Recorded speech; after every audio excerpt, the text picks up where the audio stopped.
আসসালামু আলাইকুম। আশা করি কেমন আছেন? আশা করি ভালো আছেন।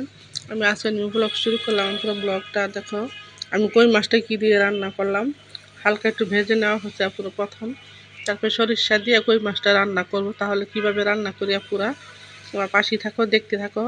আর যদি ভালো লাগে লাইক দিয়ে একটা সাবস্ক্রাইব করে দিবে, আমার পাশে থাকবা। এই যে দেখো টমেটো দেওয়া হয়েছে, কষায় নিতেছে এখন।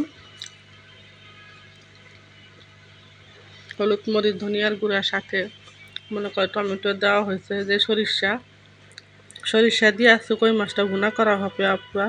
তোমাকে কি কখনো খাইছো কমেন্টস করে বলবা। আর না খাইলে আপুরা আমার মতো এইভাবে খেতে পারো, অনেক ভালো লাগে এইভাবে রান্না করলে। সরিষা দিয়ে কই মাছটা ভুনা করলে এইভাবে খেয়ে দেখো আপুরা, অসাধারণ লাগে। ব্লগটা ছোট্ট আপুরা তোমাদের সাথে একটু শেয়ার করলাম। এই যে দেখো সাথে ধনিয়া পাতা দেওয়া হলো।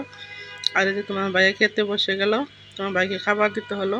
কই মাছ ভুনা, বেগুন ভাজা আর রুই মাছ দিয়ে লাউয়ের তরকারি রান্না করা হয়েছে পুরা।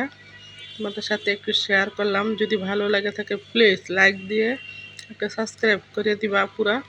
আর যদি কোনো ভুল ত্রুটি হয় ক্ষমা দৃষ্টিতে দেখবা।